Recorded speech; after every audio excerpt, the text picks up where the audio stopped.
그냥 연구원도 아니고요. 대외경제정책을 연구하는 우리 KF 대외경제정책연구원의 김웅종 원장님을 모셨습니다. 어서 오십시오. 네, 안녕하세요. 어서 오세요. 네, 예. 이런 높으신 분과 방송을 할 수 있다니. 영광인 줄 알아요. 영광입니다. 네. 무슨 말씀이에요? 그 네. 원장님 저하고는 지난 네. 5월달에 지난 5월달에. 예 네, 기억나시죠? 맞아요. 그때 네. 한미 정상회담 앞두고 네, 맞습니다. 예 그때 이렇게 또 네. 귀한 시간 가졌었는데 네. 그때 너무 인사이트 많이 주셔가지고 아유, 무슨 다시 꼭 모시고 싶었는데 네. 정말 중요한 우리 2021년도 마지막 저희 인포맥스 라이브 수요일 코너에 와주셔서 너무 감사드리고요. 저랑 같이 이제 진행하는 우리 박재영 팀장인데요. 예, 귀엽게 봐주십시오. 아유, 네. 제가 좀 반갑습니다. 까불더라도 노여하시거나 안 그래 주셨으면 방송을 위한 거니까요. 네. 조금 제가 재밌게 좀 진행을 해보도록 하겠습니다.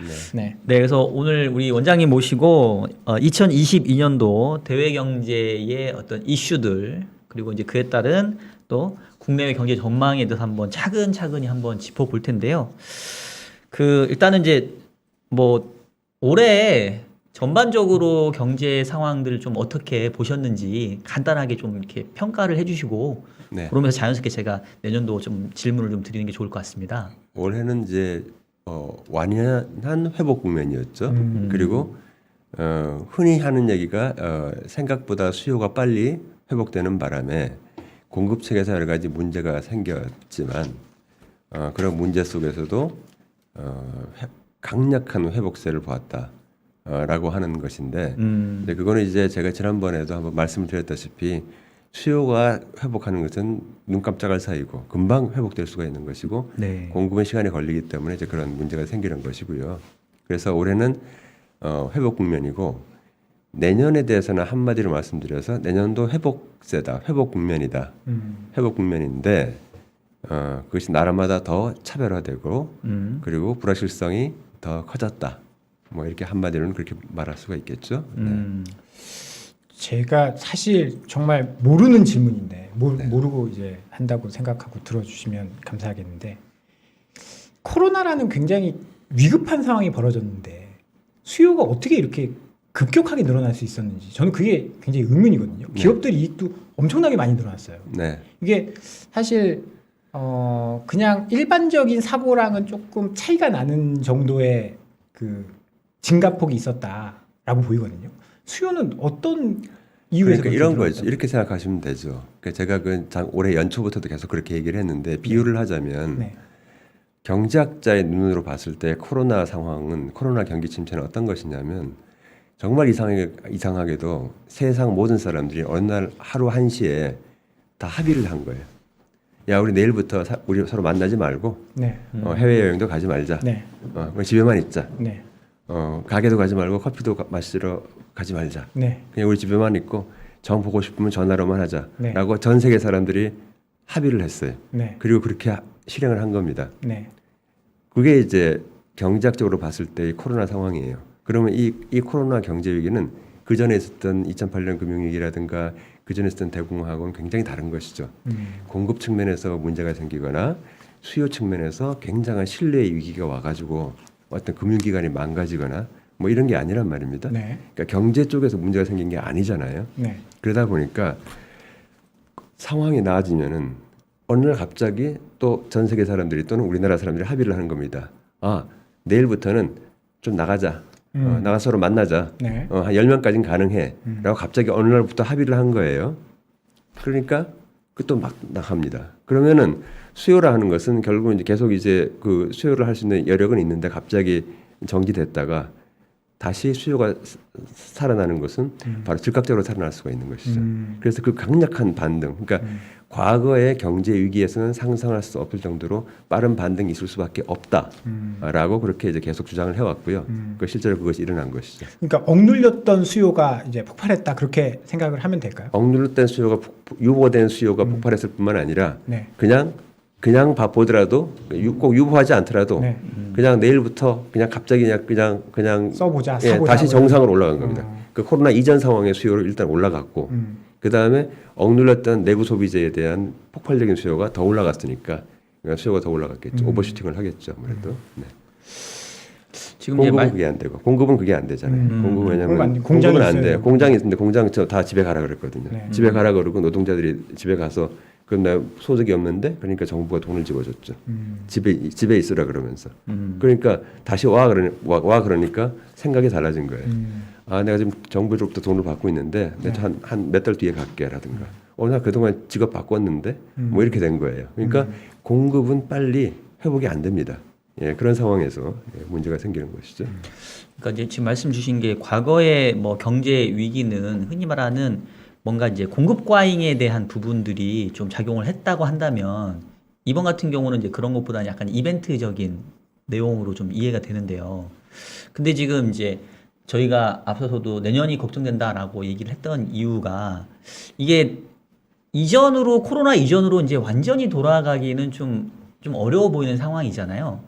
그래서 이미 경제는 원장님 말씀처럼 올해 완연한 회복을 보였는데 그럼 내년에도 이제 이런 회복세를 이어가려면 뭔가 이제 코로나가 완전히 종식되거나 좀 그래야 될 것 같은데 지금 이제 그럴 상황 같지는 않고 그래서 내년에도 여전히 이런 어떤 그 우리가 코로나와 함께 동행해야 되는 그런 그 삶이 불가피한 것 같은데 그럼 그랬을 때 나타나는 또 어떻게 경제적인 어떤 문제점이라던가 올해는 나타나지 않았던 내지는 내년에 가서는 뭐 다른 취약 국가들이 생길 수 있다던가 뭐 그런 문제점은 없을까요?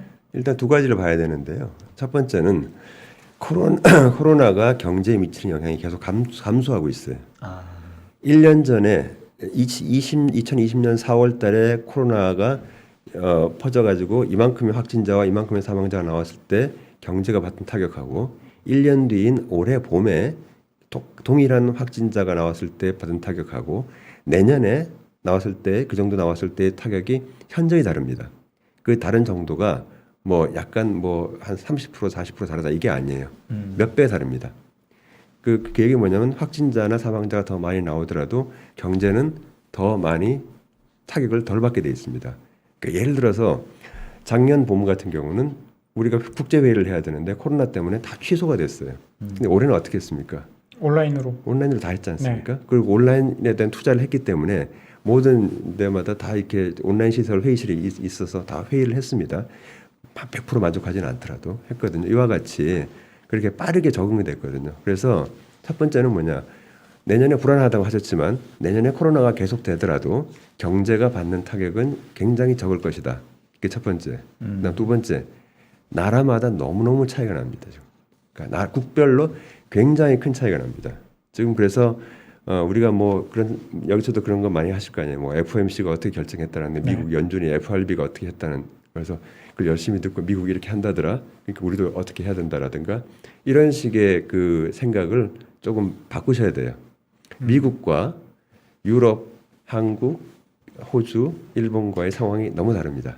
굉장히 다르고요. 굉장히 다르고 그다음에 개도국 같은 경우, 그러니까 신흥 개도국 같은 경우 상황도 아주 달라요. 그래서 내년에 가게 되면 전반적인 회복 기조 속에서도 국가별로 굉장히 차이가 날 것이다. 그래서 제가 1년 전부터 계속 말씀드린 대로 문제가 생기는 그런 거대 개도국이 생길 것이다. 위기가 나타날 그런 생길 것이다. 이렇게 보는 것이죠. 국가별로 조금 차별화될 거라고 말씀 주셨는데 굉장히 차별화됩니다. 그럼 결국은 또 이번에도 선진국에게는 좀 유리한 환경 내지는 신흥국에게 불리한 환경 이렇게 이분법적으로 볼 수 있나요? 아니면 좀 기준이 다를 수 있나요? 선진국한테 유리하죠. 왜냐하면 과거에 어떠한 경제 위기에서도 퍼센트로 했을 때의 선진국의 경제 성장률보다 개도국의 성장률이 훨씬 높았어요. 네, 훨씬 높았습니다. 그랬는데 이번에 보세요. 이번에는 올해도 그렇고 내년도 그렇고요. 미국이나 뭐 동남아나 경제 성장률이 똑같아요. 심지어 네. 미국이 더 높아요. 그렇거든요. 이게 말이 안 되는 것이죠. 그렇게 큰 나라가. 그러니까 지금의 경기 회복은 완전히 선진국 주도로 해서 세계 경기가 회복하고 있는 거고요. 그리고 선진국 내에서도 미국과 다른 나라가 다릅니다. 다르기 때문에 미국은 지금 보다 더 빨리 인플레이션이 상황을 나타내고 있고요. 그래서 다른 나라들이 미국을 따라서 계속 인플레이션에 대해서 방어를 하게 되면 과잉 방어가 됩니다. 그래서 내년에 미국을 제외한 다른 선진국, 우리나라 포함해서 다른 선진국들의 정책 당국자가 가장 유의해야 될 것은 미국을 따라가지 않는 것입니다. 정책적인 대응이 예. 그게 통화 정책을 주로 말씀하시는 걸까요? 금리도 마찬가지고요. 예, 금리 정책도 마찬가지. 원장님이 생각하실 때는 예. 지금 한국은행의 금리 정책은 어떤 방향으로 가고 있다? 한국은행 금리 정책 지금까지는 적정했다고 봐요. 왜냐하면은 우리나라가 2015년도 이후에는 계속 한국은행 기준금리가 2%에서 1% 사이로 왔다 갔다 했어요. 네. 그리고 코로나가 닥치기 직전에 2019년도의 상황이 어땠냐면요. 1.75, 1.5, 1.25 이렇게 내려갔어요. 우리가 코로나를 맞았을 때 한국은행 중앙은행의 기준금리가 1.25였어요. 굉장히 낮은 수준이었어요. 네. 그러다가 코로나를 맞고 나서 0.5로 뚝 떨어진 거 아닙니까? 네. 그렇죠? 그래서 지금 현재 1로 올라갔죠. 그러면 이제 내년도 이후에 그럼 코로나 이전 상황이 1.25로 가면 되는 거 아니냐? 아니에요. 그건 아니에요. 그보다는 더 올라가야 돼요. 왜냐하면은 현재 인플레이션 상황이 어쨌든 있기 때문에 더 올라가야 되지만은 적어도 우리나라의 그 경제 주체들은 내년 하반기, 내년 말까지는 적어도 한국은행의 기준금리가 2%까지 올라간다고 하는 것을 예상을 하고 거기에 따라서 지금부터 준비하고 행동을 해야 된다. 저는 이렇게 봅니다. 그러면 내년 4번인데요? 예, 2% 1.75 내지는 2%까지 간다라는 걸 감안을 하고 경제 주체들이 준비하고 행동하고 부채 많으신 분들은 조정도 하시고 다 하셔야 된다고 저는 봅니다. 그러니까 지금 원장님 말씀 조금 제가 오해를 하실 수도 있을 것 같아서, 그러니까 전망을 기준금리가 2%까지 간다 이런 전망은 그건 아니시고, 아니고, 예. 그렇게까지 올라갈 수 있는 가능성을 염두에 두고 대응을 해야 된다라고 말씀하시는 거죠. 한은 총재께서 그러셨어요. 기자들이 그게 관심이 있어서 계속 그걸 물어봤습니다. 네. 내년에 그렇게 되면 내년에 뭐 몇 번 올리실 거예요? 뭐 왜냐면 미국은 뭐 내년에 3번 올린다 그랬잖아요. 네, 네, 그리고 뭐 내후년에도 어쩌고 3번 올리고 뭐 2번 올리고 뭐 이렇게 계속 얘기를 했지만 그것도 사실은 뭐 미국 같은 경우도 그냥 그 내후년은 몰라요. 그런데 이제 그렇게 되는 그렇게 말을 했는데 그래서 한은 총재께서는 모른다. 그거는 그때 상황을 봐야 된다. 이거 100% 맞는 얘기예요. 그러니까 그거는 알 수가 없다. 그때 상황 봐야 된다 하는데 제가 지금 말씀드리는 건 뭐냐면 그러면서도 분명하게 금리를 올릴 기조다라고 그렇게 말씀을 하셨죠. 예, 그것도 그게 맞는 것이고요. 그래서 앞으로 금리는 계속 올라갈 겁니다. 기준금리 올라갈 것이고 또 그 중요한 거는 이제 그 기준금리에 따라서 다른 이제 시장금리가 올라가는데 지금 시장금리는 더 빨리 올라가고 있잖아요. 올해 9월부터 해서 네. 보면은 굉장히 빨리 올라가고 있는데 네. 이것이 지금 그 기준금리하고 시장금리 차이는 더 확대될 것이고 그렇기 때문에 계속 이렇게 내년에도 계속 올라갈 것이다. 라고 하는 거를 염두에 두고 최소한 1.75 정도 이 정도로 생각을 하고 지금부터 적응을 해나가는 게 좋겠다. 조금 죄송스러운 말씀일 수도 있는데 이제 제 반론은 아니고 네. 이제 저 같은 경우는 채권 시장을 면밀하게 물론 이제 주식도 운용을 하지만 근데 사실 저희 채권 시장에서는 기준금리가 1.5 정도 수준에서 그러니까 내년 정도에는 뭐 멈출 거다라는 걸 사실은 이 채권 시장에서의 프라이싱은 그렇거든요. 근데 이제 원장님 말씀은 이제 그보다는 조금 더 높은 폭의 인상을 지금 말씀 주셨는데 아까 그 얘기하시는 중에 한국은행 통화 정책이 미국을 쫓아가면 안 된다라고 말씀을 주셨잖아요. 네, 그 말 차별화해야 된다는. 예, 근데 그 약간 말씀, 조금 네. 이게 앞뒤가 약간 안 맞는 말씀인 것 같아서 미국은 금리 인상하는데 우리가 쫓아가지 말아야 되면 우리는 인상을 안 하라는 말씀으로 저는 이해를 했었거든요 처음에. 근데 그게 아닌 아니 건가요? 그 뭐냐면 미국이 이제 내년에 3번 한다 그러면은 네. 3번 이렇게 하겠죠. 3번 해서 이렇게 올릴 텐데 네. 이제 미국이 올린다고 해서 올리고 미국 올리고 나면 그다음 달에 모여서 올리고 뭐 이런 식으로 쫓아가지 말라는 것이고요. 예, 전반적인 기조 자체는 그런 식으로 이제 간다고 하는 것을 염두에 두고 지금부터 해야 내년에 손해를 굉장히 충격을 안 받을 것이다. 이제 그런 얘기입니다. 네. 예, 예. 일단 이제 그러면 제가 이제 원장님 얘기를 딱 들어보고 나서 궁금한 거는 올해는 이제 수요가 이렇게 많이 올라갔지 않습니까? 네.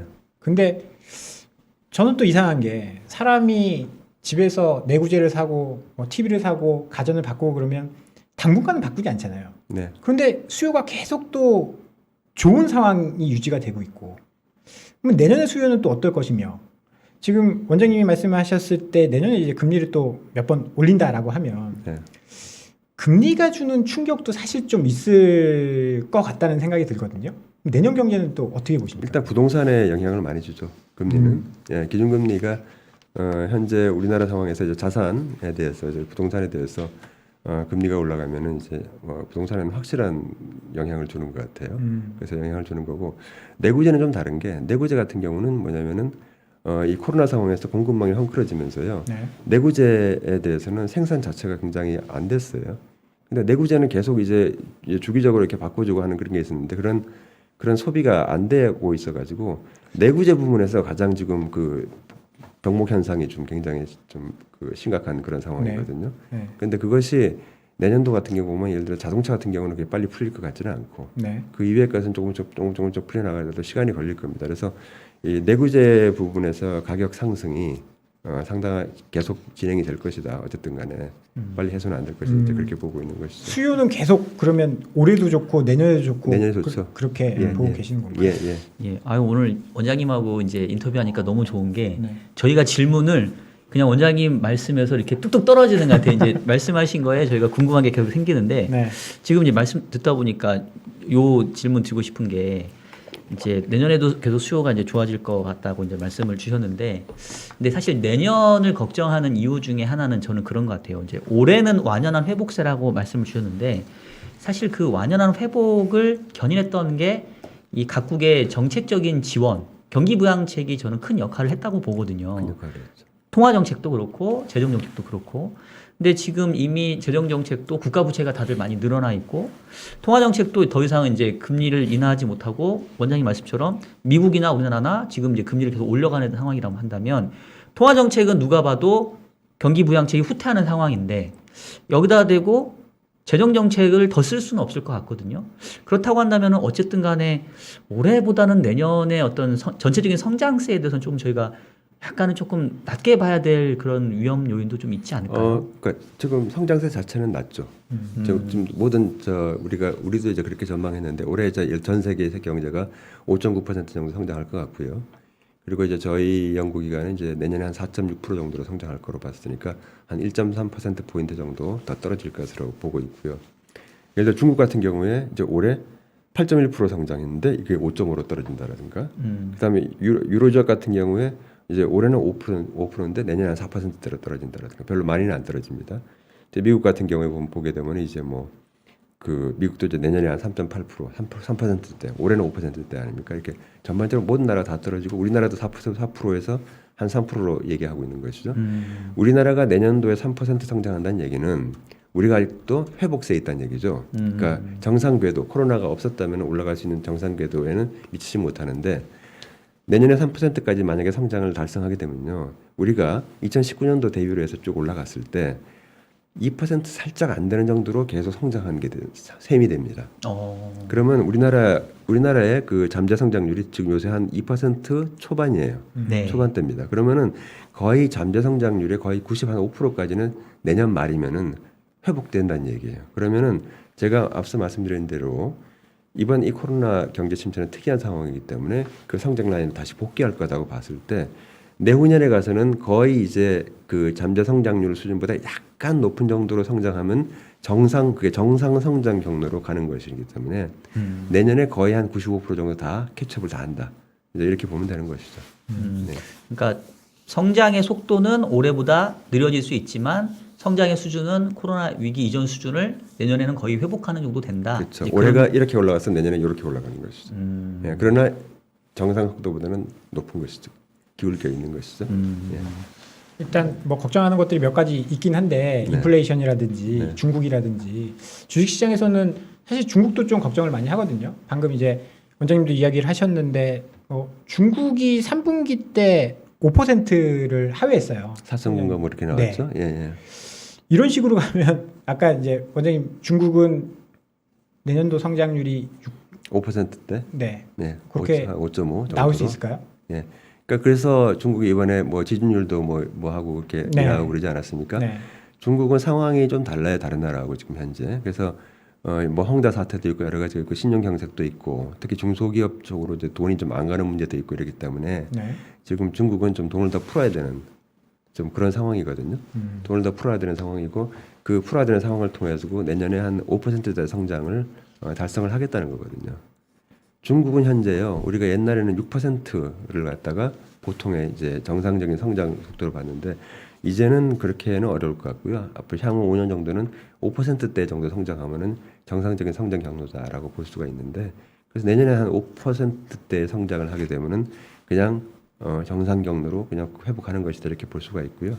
지금 그 과정에서 그거를 달성하기 위해는 조금 힘에 부치니까 조금 더 완화적인 지금 그러한 정책을 써가지고 좀 돈의 그 경색도 풀고 그러면서 지금 위안화가 자꾸 절상되려 그러니까 좀 그런 부분도 좀 막고 하는 이러한 부분을 해서 살짝 이렇게 좀 이렇게 그렇게 어저스트먼트라고 할까요? 미세 조정을 하고 있는 그런 상황이다 보면 되니까 딴 나라하고 좀 상황이 다릅니다. 지금 다른 선진국이나 다른 개도국이나 미국하고는 좀 다르죠. 예. 중국 말씀이 나와서 그냥 이어서 여쭤볼게요. 그러니까 내년도에 이제 전망하시는 분들 이렇게 뭐 리스크 요인이 뭘까요?라고 이제 물어보면 뻔히 얘기하는 게 뭐 코로나, 뭐 그다음에 인플레이션 뭐 이렇게 하고 또 이제 가끔 얘기하시는 게 결국 미중 간의 갈등, 끝나지 않은 갈등, 특히 바이든 행정부가 트럼프에 비해서는 온화한 것 같지만 오히려 훨씬 더 이제 중국을 강하게 몰아붙이는 게 가만히 보면 오히려 더 막 크다라는 좀 얘기도 있거든요. 그래서 혹시나 미국과 중국 간의 갈등 문제가 좀 내년에 다시 크게 불거질 위험성은 어떻게 보시나요? 있죠. 왜냐하면 내년에 미국 중간 선거 있고요. 네. 그렇기 때문에 결국 가시적으로 지금 현재도 사실은 보면 중국으로 가는 여러 가지 거에 제약이 많이 있고요. 특히 제3국 한국이나 유럽 기업들이 중국과의 비즈니스에 있어서 미국 때문에 좀 제약을 받는 그런 요인이 있거든요. 그런데 이제 그게 굉장히 그 상품별로 이렇게 좀 봐야 돼요. 그래서 예를 들어 반도체라든가 반도체는 반도체, 뭐 배터리면 배터리 이렇게 봐야 되는데 예를 들어 반도체 같은 경우는 지금 현재 중국에서 반도체에서 범용 반도체와 관련해서는 사실상 별로 제약이 없어요. 중국하고의 협력에 대해서. 그리고 미국 기업들이 중국에다가 범용 반도체에 대해서는 예를 들어 20나노 이상 되는 그런 반도체의 기계 장비를 수출하는데 아무런 문제가 없습니다. 지금 현재. 그러니까 10나노 이상의 저 범용 반도체, 차량용 뭐 배터리 반도체 포함해서 이런 부분에 있어서는 별 문제가 없고 다만 첨단 반도체 분야에서는 지금 굉장히 엄격한 지금 제약을 가하고 있는 그런 상황이죠. 예, 그렇기 때문에 그게 이제 그 겉으로 보기엔 굉장히 이제 미중 간의 그 디커플링이 있어 보이지만 현재까지 디커플링이 안 돼 있는 부분은 극소수에 불과하고 많은 부분은 현재 안 돼 있는 상황이거든요. 근데 이제 내년에 보면은 지금 올해 그 동맹을 규합하고 뭐 이코노믹 프레임워크를 짜고 뭐 이렇게 한 것이 어쨌든 내년에 시행이 되고 그거에 대해서 가시적인 성과를 보여줘야 미국 국민들한테 이게 득표에도 도움이 되고 뭐 여러 가지 그런 게 있기 때문에 내년에도 그것이 계속될 것입니다. 예, 계속될 것이고 그게 지금 그 상황이라는 것이 하나의 불확실성으로 지금 작용되는데 제가 보기에는 그 불확실성이 코로나로 인해서 생기는 공급망에 주는 위험, 미중 갈등에서 되는 그 위험, 그 다음에 그 탄소 중립 때문에 갑자기 생기는 그런 위험 이런 것이 다 거의 동시에 같이 있을 것 같아요.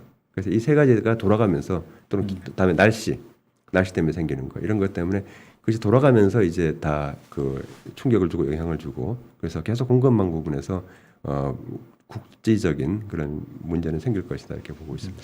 근데 그러면 우리 경제에도 영향을 좀 받는 거 아닌가요? 중국이라는 나라의 뭐 무역 의존도라든지 네. 우리도 탄소 중립하고 있고 네. 미중 갈등이 있을 때 우리 경제가 좋지 않았었고 네. 그렇게 되면 내년 우리나라 경기에도 이게 영향을 또 많이 미칠 수 있는 이벤트 아닌가요? 덧붙여서 질문 드리고 싶었던 건 뭐냐면 사실은 이제 미국과 중국 간의 갈등은 어제 오늘의 문제가 아니라서 네. 그냥 계속 물밑에 있는 건 맞는데 저희가 이제 트럼프 시절을 기억을 하잖아요. 네. 뭐 1단계 무역 협상을 하면서 실제로 관세를 올리고 뭔가 이제 이벤트적으로 이렇게 막 부각이 돼서 금융시장을 좀 공포에 떨게 만들었던 이벤트가 있었는데 지금 1단계 무역 협상 제가 알기로는 약속을 제대로 서로 이행을 못하는 걸로 알고 있거든요. 못했죠. 예, 그러면 그게 이제 예를 들면 저희는 지금 모르고 넘어가고 있지만 언젠가 데드라인이 돼서 그거를 다시 이제 뭐 실행하려고 압박을 가한다던가 그것 때문에 또 다시 뭔가 무역 전쟁이 불거진다던가 혹시 그런 쪽에 이벤트화 될 가능성은 없을까요? 없습니다. 그 바이든 정부의 정책은 관세 정책이 아니에요. 관세 뭐 그런 걸로 뭐 간접적으로 규제하겠다 그게 아니라 그냥 못하게 막겠다는 거예요.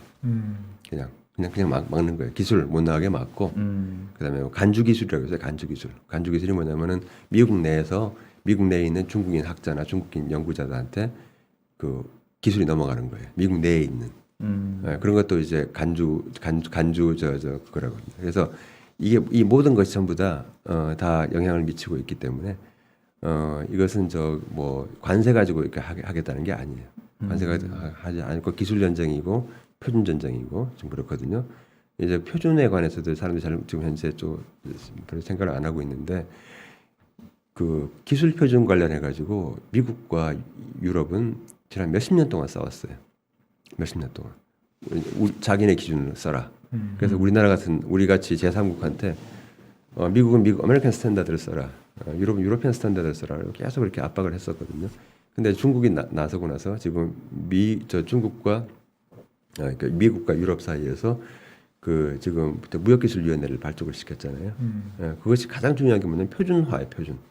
표준을 중국 표준에 대해서 대항해서 중국 표준을 갖다가 이 전 세계에 글로벌화되지 않도록 막기 위해서 만들었거든요.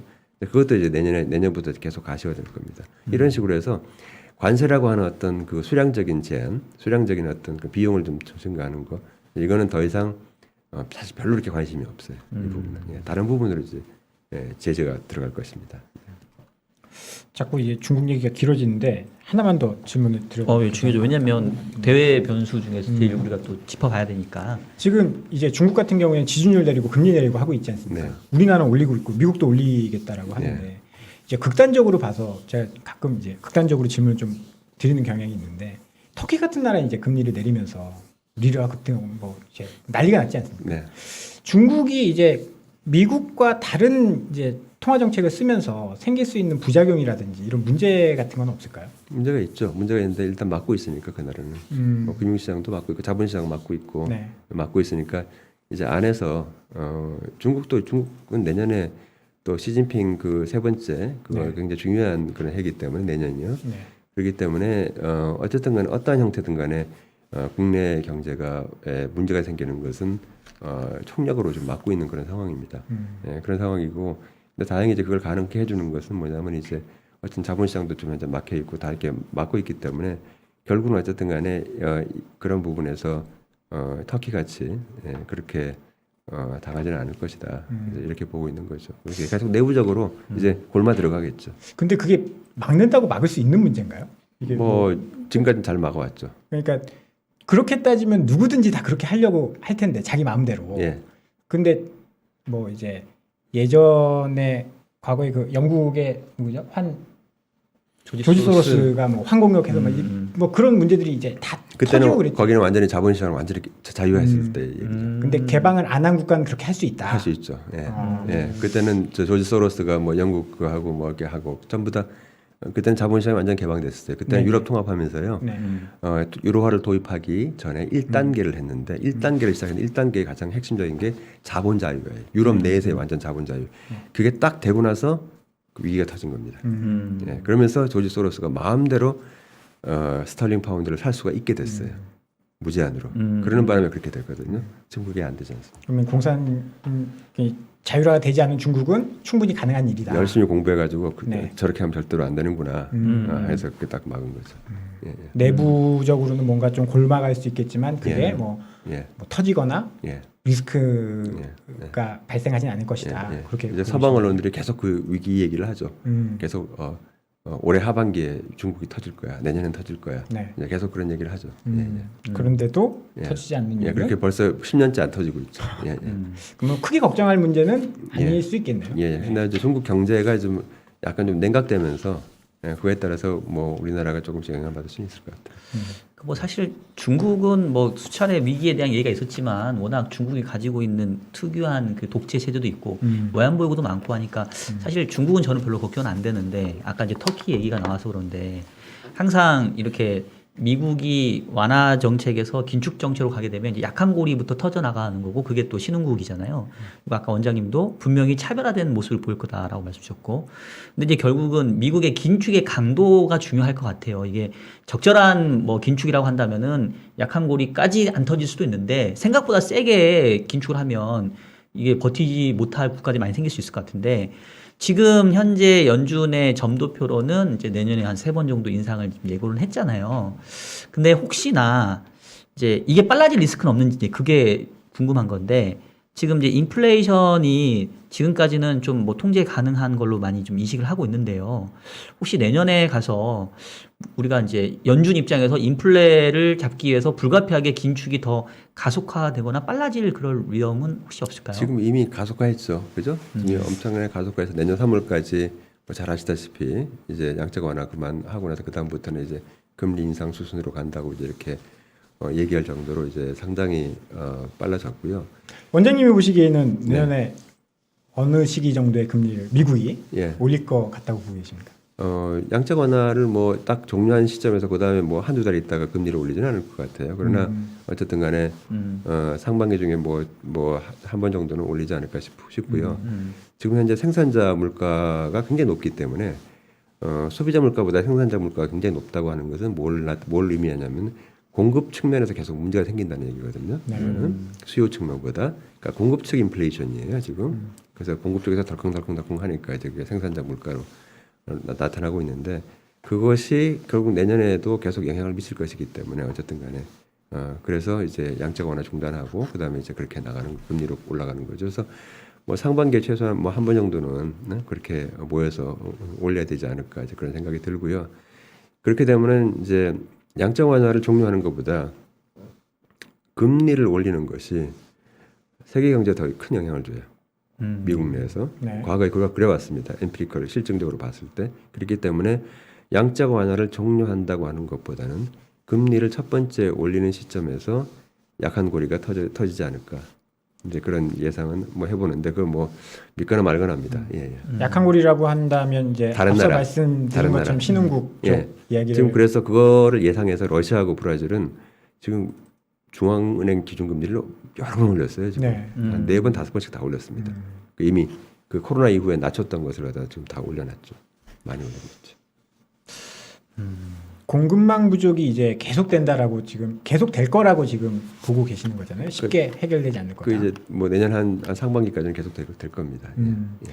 그러면 인플레이션도 그때까지는 계속 좀 고공행진을 할 거다라고 보고 내년 하반기는 돼야 조금 더 숫자가 좀 안정화되지 않을까 이렇게 보고 있고 특히나 미국은 조금 인플레이션에서 이게 좀 성향이 다른 게 성격이 다른 게 거기는 이제 수요 측면에서도 굉장히 지금 그 수요 견인형 인플레이션에 그걸로 빨리 옮겨가고 있어요. 그러니까 공급 측에도 문제가 생겨서 올라가는데 수요 측도 같이 거의 따라서 같이 올라가고 있는데 그 이유는 이제 엄청나게 지금 확장적인 재정 정책을 쓰는 바람에 굉장히 수요가 강력하고 아까 말씀하신 뭐 유보된 그런 어떤 소비 욕구 이것이 다 폭발적으로 좀 증가하고 나타나고 있어가지고 이 수요 측면에서도 굉장히 지금 강합니다. 그래서 미국이 지금 그것 때문에 미국이 다른 나라들하고 이제 차별화가 되는 것이죠.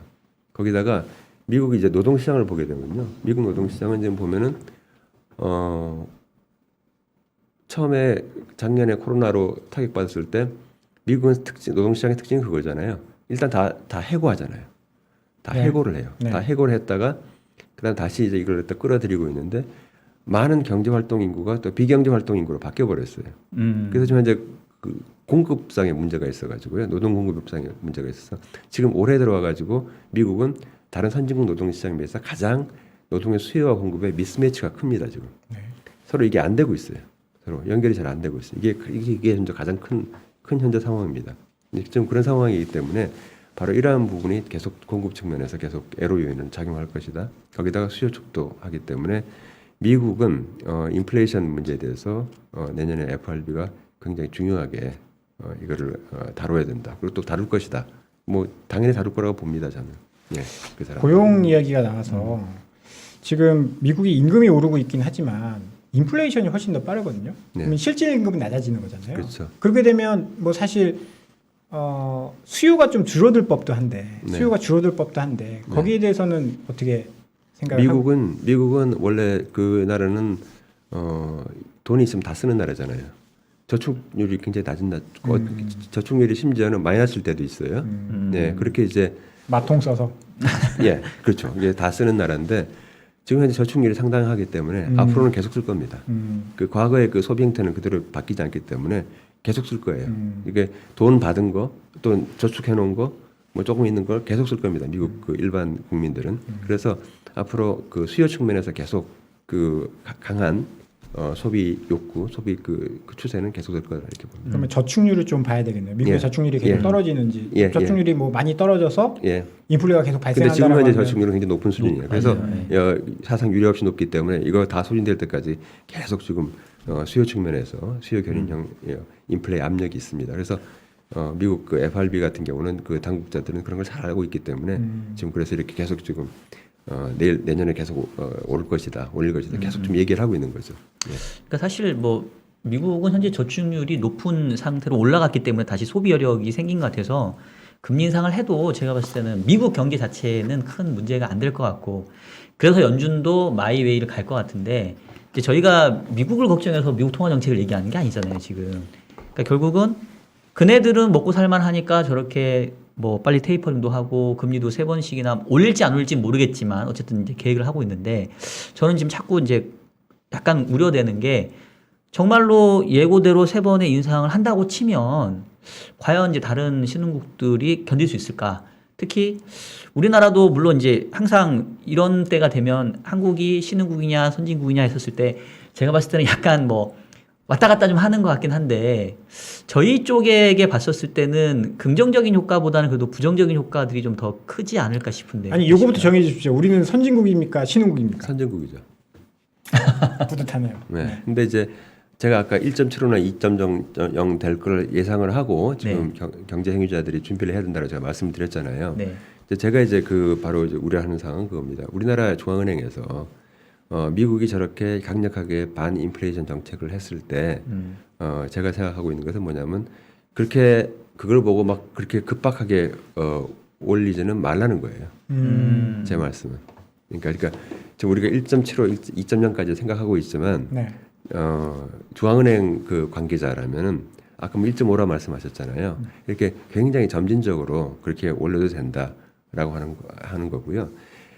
그 이유가 뭐냐면 되게 우리나라에서 과거에 이제 중앙은행 금리와 관련해서 기준금리와 관련해서는 어떤 신화 같은 게 있었는데 우리나라는 개도국이고 작은 나라이기 때문에 미국의 FRB의 중앙 그 금리에 비해서는 우리 항상 더 높아야 된다. 아, 이런 약간 신화가 편견 있었어요. 같은. 이런 신화가 있었어요. 이런 예. 신화가 있는데 자 보세요. 2017년, 18년 그때 어느 나라가 더 높았나요? 한국이 높았죠.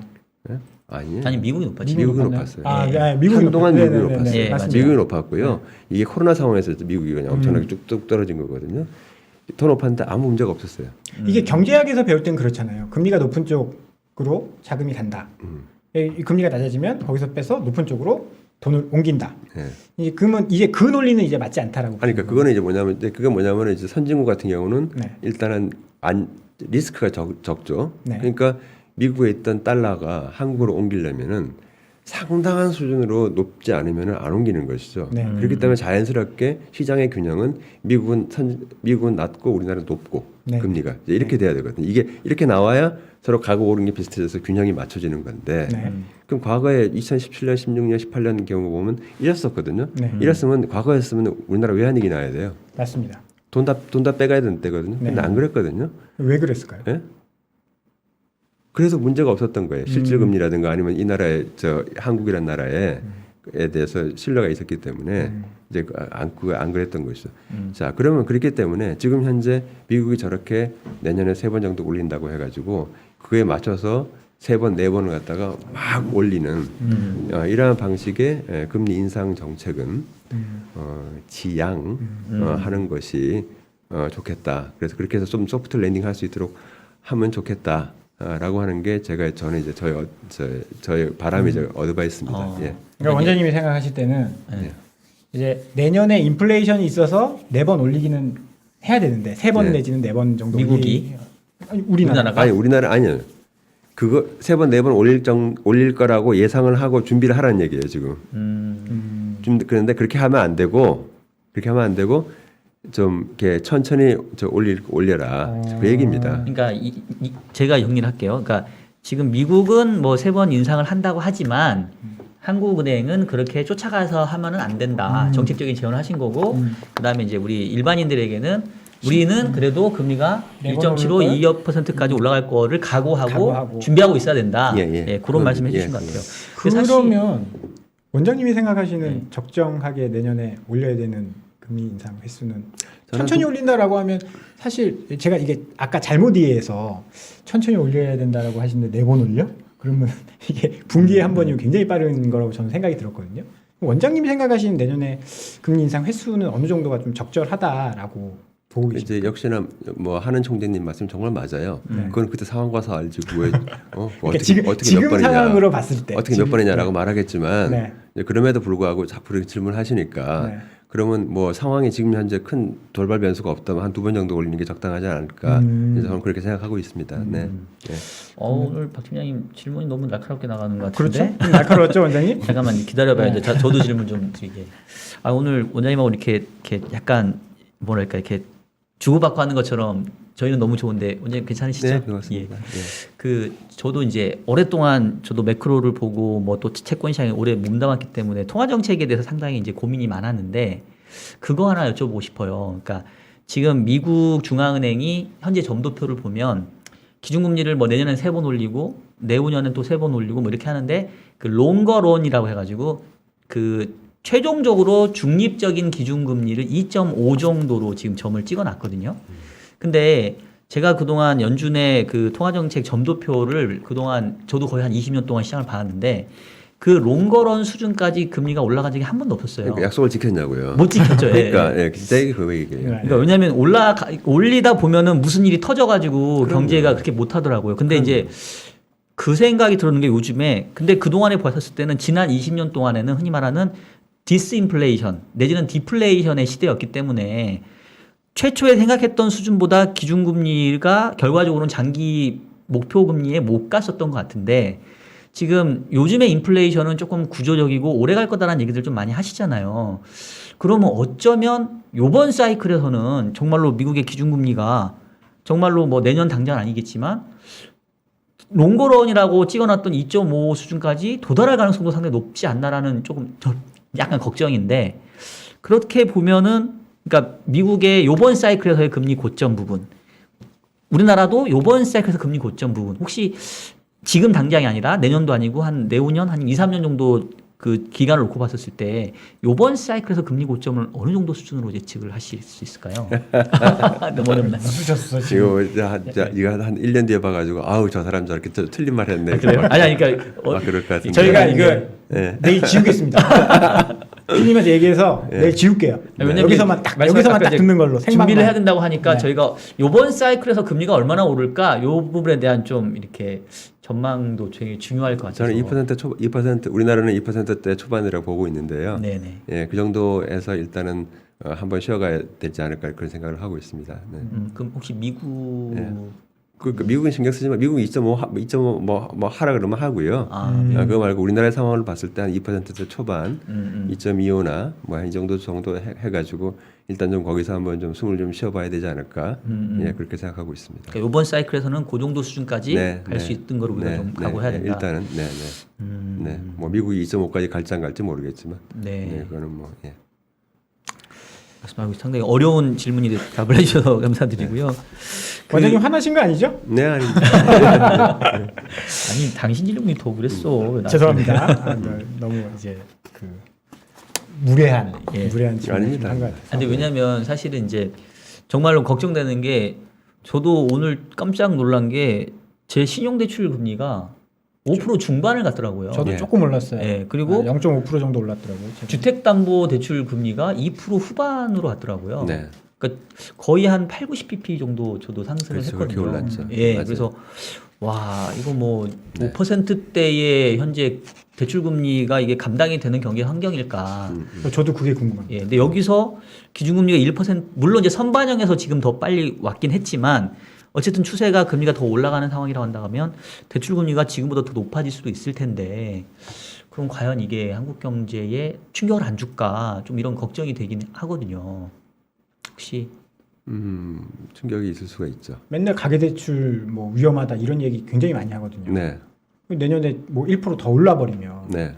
5억 대출한 사람은 500만 원인가요? 5천만 원, 500만 원, 2,500만 원.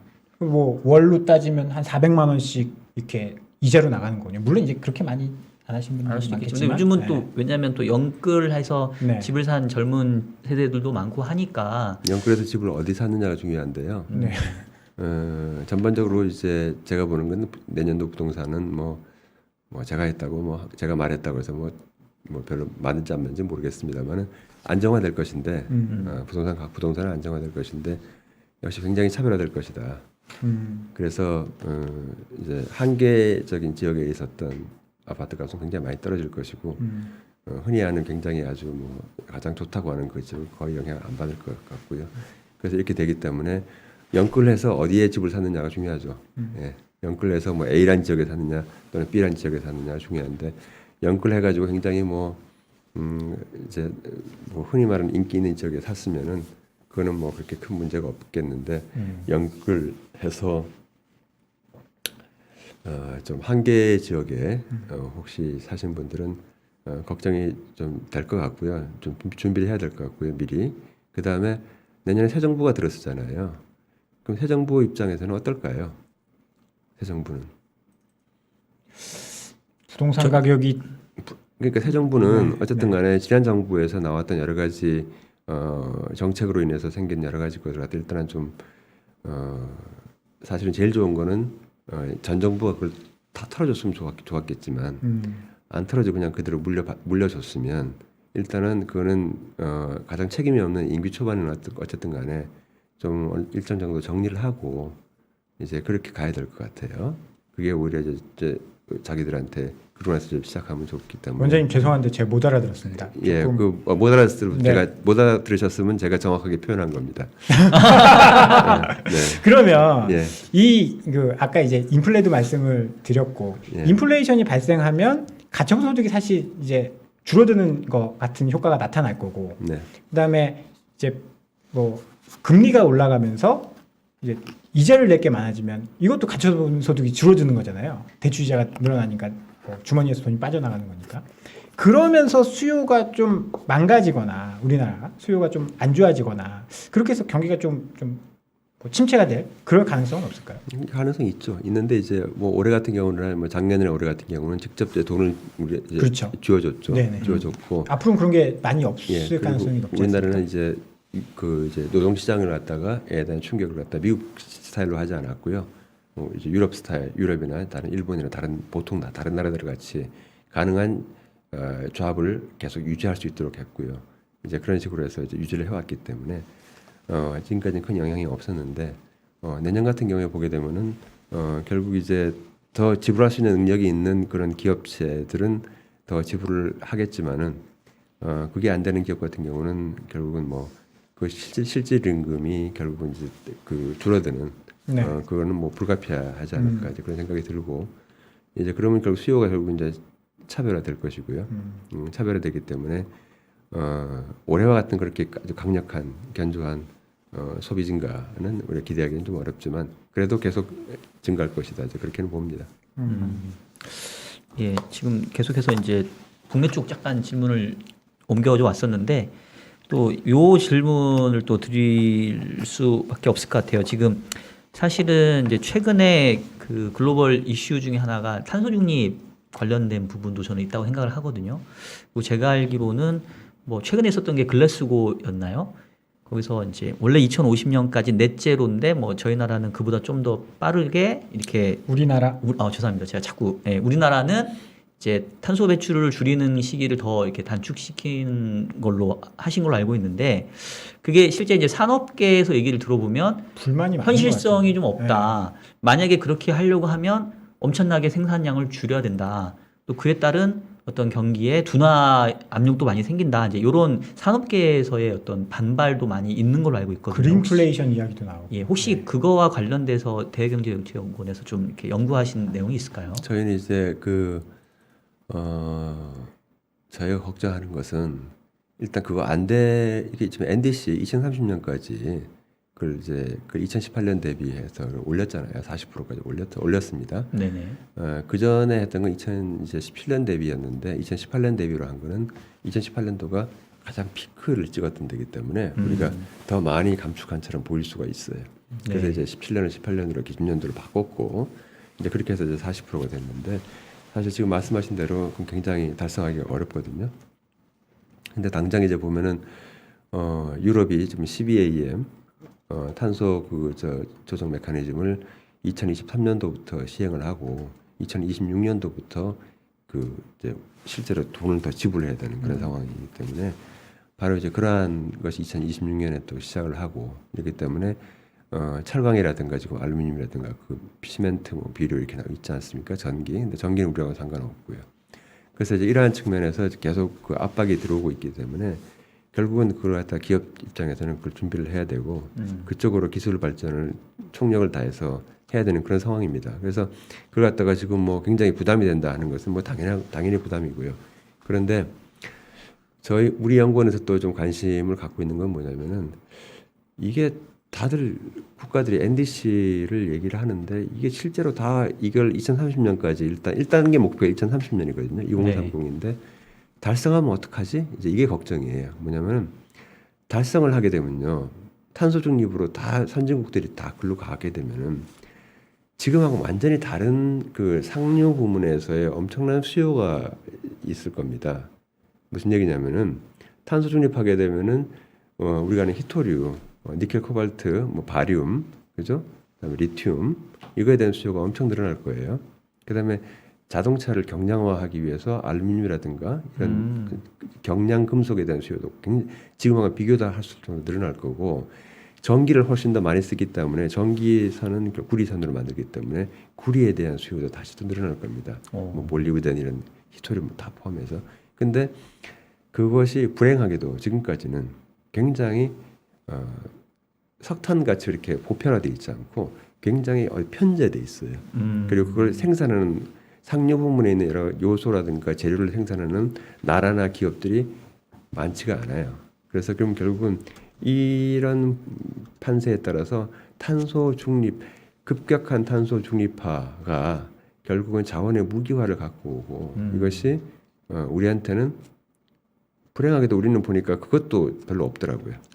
예, 탄소 중립 소재, 원인도 없고 탄소 중립 소재도 진짜. 많지 않더라고요. 탄소 중립 소재를 봤더니 호주, 뭐 브라질도 그렇고 호주, 뭐 이렇게 또 중동 국가들, 그다음에 이제 아프리카의 뭐 콩고 민주공화국을 비롯해서 몇 개 나라들, 또 중국, 미국 이런 나라들은 좀 가지고 있는데, 그래서 이제 그런 측면에서 우리가 상류 부문에 있는 걸 충분히 다 활용해서 가져오기가 어려운 그런 상황이기 때문에 바로 이런 부분을 미리 방지하기 위해서 대책을 세워야 된다라고 일단 지금 얘기를 하고 있습니다.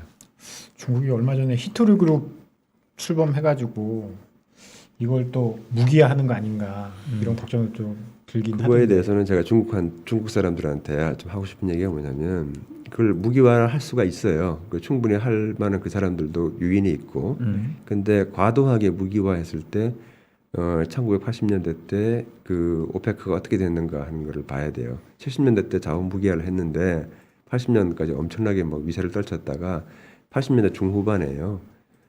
석유 가격이 다시 또 뭐 8불, 9불, 10불로 다시 뚝 떨어졌거든요. 5불, 4불 이렇게 떨어졌었어요. 완전히 떨어졌습니다. 과도하게 자원 무기화를 하게 되면요. 결국 그 요소를 쓰지 않는 방향으로 굉장히 과학 기술이 빠르게 발전하고요. 그 다음에 지금은 몇 개 나라만 있다고 하는데 다 이렇게 알아보면 또 나와요. 나오기 때문에 우리가 1970년에 그 당시에 석유가 30년밖에 없다고 막 그랬거든요. 그렇죠. 근데 지금 지금도 계속 나오고 있잖아요. 저희 어릴 때도. 네. 그렇기 때문에 결국은 이걸 충분히 안다면은 그렇게 함부로 이렇게 자원 무게를 갖다 하려고 시도를 하지 말아라. 라고 이제 우리는 얘기를 할 수는 있죠. 근데 어쨌든 완전히 강력하게 경고도 해주시고. 예. 중국 사람들 잘 들으세요 지금. 네. 근데 아니 사실 우리도 반도체 안 주면 되잖아요 그러면. 그렇죠. 근데 이게 물론 이제 맞는 말씀인데 약간 이제 게임 이론 같은 것 같아요. 그러니까 그쪽에서 이렇게 대응을 하면 또 그 반대급부의 대응이 있기 때문에 그렇게 안 하는 게 어떻게 보면은 가장 최선의 방법인데, 최근에 이제 러시아도 보면은 천연가스 막 유럽 쪽에 가스관 잠그고 잠근다 이러고 그러고, 있잖아요. 그러니까 당장은 어떤 국가 이기주의로 자원 전쟁으로 불거질 가능성은 있는 것 같고, 그러다가 이제 이러면 안 되겠다 싶어서 어느 정도 이렇게 조절하는 과정을 거칠 것 같은데, 그럼 지금 말씀 들어보니까 향후에 우리가 좀 대외 리스크로 봤었을 때 이제 겨우 뭐 미중 분쟁 정도 생각했는데 말씀하신 것처럼 갑자기 2030년도에 다 탄소 중립으로 가게 되면 그런 자원이기주의가 벌어질 리스크도 상당히 좀 높게 우리가 봐야 되겠네요. 예, 있기 때문에 지금도 우리가 이제 우리의 외교라 하면은 결국 한반도 중심의 생존 외교였습니다. 우리가 지금까지. 네. 근데 그랬는데 그건 지금 앞으로도 중요해요. 그건 우리 생존해야 되니까. 생존 외교 중요하지만 이제 그것만 해서는 안 된다. 이제 선진국으로서 대한민국은 지금 바로 여러 가지 이런 걸 한 수 앞을 보고 그에 따라서 뭐 그와 관련된 국가들하고의 실질적인 협력이 될 수 있도록 이제 그런 노력을 또 해야 됩니다. 그게 또 다음 정부의 과제죠. 시간이 많지 않아서 네. 좀 더 길게 했으면 좋겠지만 질문을 딱 두 가지만 네. 드리도록 하겠습니다. 하나? 아니 나만 두 개 할 거예요. 왜 이래요? 일단 오늘 대본을 거의 안 봤는데 네. 난 요 하나가 좀 마음에 들더라고요. 요 질문. 하세요. 예, 네. 일단은. 근데 이건 마지막에 좀 이거 하고 하나 더. 그 질문. 요건 좀 마지막에 아, 해야 근데 될것 같은데. 제가 봤을 때는 오늘은 야, 하지 마. 개인적인 질문보다는 조금 왜냐하면 오늘 내용이 제가 봤을 때는 진짜로 우리가 그 내년도를 큰 그림으로 내다볼 때 되게 중요한 내용인 것 같아서 그러면 경기에 일단 관련된 이거- 내용만 우리 하나하나 합시다. 이거 예. 박사님이 먼저 하고 제가 마지막 할게요. 갑자기 나한테 뭐 하라니까 못해. 예, 나는 그럼 제가 먼저 하겠습니다. 네. 먼저 하세요. 내년도 이게 경제 전망이나 이런 거 쭉 해주셨는데 이제 시청자들이 봤을 때 내년도 이제 가장 중요한 뭐 경제 전망을 해주셨으니까 리스크 요인이라고 한다면 원장님이 보시는 내년도에 이런 요인이 있으면 좀 조심하자 이런 좀 리스크 요인 있으면 한 가지만 좀 말씀을 해주시면 감사하겠습니다. 그 이제 거기서 말하는 시청자 이제 그러니까 어떤 사람일까요? 그러니까 일반인이죠, 일반인. 일반인? 네, 주식 예. 투자자. 예. 보통 이 주식 투자하신 분들이 많이 보는 방송이니까요. 주식 투자자. 네네. 예, 네. 경제 주식 투자자가 이제 경제를 볼 때 예. 이런 요인이 나타나면 이런 건 좀 위험하다라고 예. 생각하시는 거 하나만 리스크 예. 요인 하나만 좀 꼽아주시면. 그 이제 해외에서 네. 좀 이렇게 뭐 심각한 경제 위기가 아니라 할지라도 네. 가볍게는 예를 들어서 과거에 있었던 그 텐트럼 같은 그런 발작 네. 그런 것이 발생할 것 같아요. 내년에. 그러니까 경기를 그러니까 통화 정책이나 이런 걸 정상화하는 과정에서 미국이 네. 하는 과정 불가피하게 그 약한 고리가 터질 것 같고요. 그 해외적인 요인을 말씀드리는 겁니다.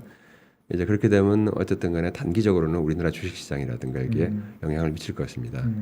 제가 말씀드리고 싶은 것은 주식시장이 영향을 받더라도 중간에 갑자기 뭐 거래 정지가 되더라도 패닉하지 마시고 그날이 주식시장에 들어가는 날이다 라고 생각을 하십시오. 제가 딱 듣고 싶었던 얘기였습니다. 예, 아니 오늘 너무 내용이 좋아가지고 저도 이제 원장님하고만 여쭤보다가 오늘 이제 되게 게시판이 좀 난리가 났네요. 지금 자기들도 궁금한 거 많은데 죄송합니다. 얘네들만 질문하고 많이 하는데 그럼 여러분 네. 질문 받을 테니까 질문 하나만 좀 올려주시고요. 제가 그동안 짧게 이거 하나 질문 하면 안 돼? 어떤 거? 그래 하세요 그러면. 네, 하세요. 작가님이 써준 질문인데요. 네, 첫 직장이 KF셨잖아요. 네, 이제 긴 세월 이 대외 경제를 연구해 오시는 과정에서 네. 원장님께서 가장 기억에 남는 거 하나 있다면 어떤 순간이었을까요? 기억에 남는 거요? 네. 내가 이건 잘한 것 같아. 뭐 이런 거. 아니면 이건 좀 큰 실수를 했다. 뭐. 이건 뭐 그냥 본인 얘기는 안 비하인드 하시는군요. 스토리 같은데 네네. 우리나라가 이제 FTA를 한다고 해서 좀 네. 다른 얘기인데 지금 여기 괜찮습니다. 괜찮습니다. 예, 네. FTA를 한다고 해가지고 FTA를 하는데 처음에 이제 FTA 정책이 굉장히 크게 바뀌었어요. 처음엔 칠레, 뭐 싱가포르 이렇게 작은 나라랑 하려고 그러다가 FTA를 통해서 개방을 통해서 한국 경제를 선진화시켜야 되기 때문에 그러려면 큰 나라 선진국하고 해야 된다 그래가지고 미국, EU EU. 그래서 이제 EU한테 가가지고 이제 그 우리가 당시 대표단이 갔죠. 가가지고 EU의 그 담당 그 높은 사람한테 가서 우리나라가 니네 EU하고의 FTA에 관심이 있다 이렇게 네. 얘기했더니 그 사람이 하는 얘기가 그러냐? 우리는 너희하고 FTA 하는 거에 대해서 전혀 관심이 없다. 그게 몇 년도였죠? 2004년. 그 당시에만 전혀 관심이 없다. 어. 그러니까 전혀 관심이 없다. 그 이유는 첫 번째는 뭐 우리는 다자간 협상, 제네바에서 WTO에서 하는 거예요. 그거에 더 그 1순위다. 뭐 그건 흔히 할 수 있는 얘기예요. 네네. 근데 약간 좀 모욕적이었던 건 두 번째가 그거죠. 우리가 만약에 FTA에 관심이 있다고 해도 네. 왜 니네 나라냐? 아니 태국도 있고 남아공도 있고 호주도 있고 뭐 말레이시아도 있고 인도네시아도 있고 나라가 너희하고 비슷한 나라들이 엄청 많은데 왜 너희 나라야 돼? 뭐 이런 얘기예요. 약간 좀 기분 나쁘네요. 기분 나쁘죠. 네. 근데 그랬는데 그리고 나서 돌아와서 우리가 이제 근데 우리는 한일 FTA 타당성 분석을 이제 제가 했죠. 했어요. 해가지고 2006년 감정 배제하시고 예, 2006년이 됐어요. 연구를 해놨습니다. 2006년 돼가지고 우리가 한미 FTA를 협상을 시작했다고 딱 선언을 했더니 그 다음 날 서울에 있는 EU 대표부에서 전화가 왔어요. 저한테 야, 너 그 연구한 거 좀 브뤼셀에 좀 알려야 되니까. 그래서 왜 니네 연구해? 그러니까 우리 연구한 게 하나도 없어. 그래서 이제 가서 이제 설명도 해주고 그랬어요. 약간 어깨 이렇게 돼서 가셨겠네요. 예. 근데 그러면서 2006년도에는 계속 우리는 이제 각 분야별로 다 했어요. 농업, 뭐 서비스, 금융 서비스, 뭐 비농산물, 뭐 NTB 뭐 이렇게 다 이렇게 했으면 뭐 무역 부재 이런 거 다 분야별로 다 이렇게 연구를 해서 그에 대해서 대비를 하고 있었는데 이웃 측은 시작이 늦으니까 다 늦은 거예요. 그래서 제가 2005년도에 했던 연구를 걔네들은 2007년도 3월달에 협상 시작하기 2달 전에 했어요. 그러니까 2년 이상 늦은 거예요. 그래서 계속 진도가 늦은 거예요. 걔네들은. 그게 왜냐하면 그게 빨리 안 되는 거죠. 그게 빨리 캐치업이 안 되는 거예요. 그래서 결국은 한미 FTA 협상은 우리나라의 FTA 협상 중에서 다른 것도 물론 잘했지만 가장 우리가 가장 준비를 많이 해서 한 협상이었고 또 이제 그러면서 제가 협상에서 또 자문위원으로 계속 협상에 갔었죠. 가가지고 이제 그걸 한 그게 굉장히 연구원에 있으면서 가장 인상적이었던 거다. 오늘도 원장님의 공로로 유럽과의 협상이 아주 그냥 잘 됐다. 그러게요. 아주 뿌듯하시겠네요. 네, 아유, 마지막에 또 그런 예전 우리가 알지 못했던 비하인드 스토리까지 오늘 너무 알찬 내용으로 가득 채워주셔서 너무 감사드리고요. 제가 시청자들 질문을 드리려고 했는데 네. 우리 시청자분들도 뭐 마땅히 질문할 게 없는지 물어봐달라고 했는데 점점점 하시길래 또 우리 뒷 순서도 있고 해서 원장님은 오늘 여기서 이제 보내드리고요. 다음번에 원장님 또 나와 주실 수 있으시죠? 저희가 금리 올릴 때 한번 모셨으면 합니다. 네. 원장님 오늘 좋은 말씀 너무 감사드립니다. 네. 감사합니다. 예, 감사합니다. 네, 고맙습니다. 네.